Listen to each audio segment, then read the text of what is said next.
So in this video, you'll learn how to use the equalizer of the Sony WH-CH720N headphones. Now for this, you will be needing to use the Sony Sound Control app.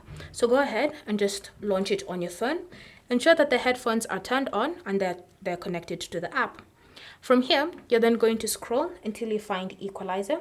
And now you can choose to just tap on it like this, and you can see the different modes that you have available. So you can choose to disable it if that's what you want, or you can choose to set it to bright, excited, vocal, or even speech. Now with this, you'll hear slight changes with the soundtracks that are coming through your headphones as you decide which equalizer that you'd prefer. Alternatively, if you do want to create your own custom equalizer, you can just tap on this arrow here. Then it will take you to this equalizer section. From here, just tap on this drop down arrow and then select settings. Under settings, you can now create your own custom equalizer, so you can adjust the sliders to your liking until you find one that suits your preferences.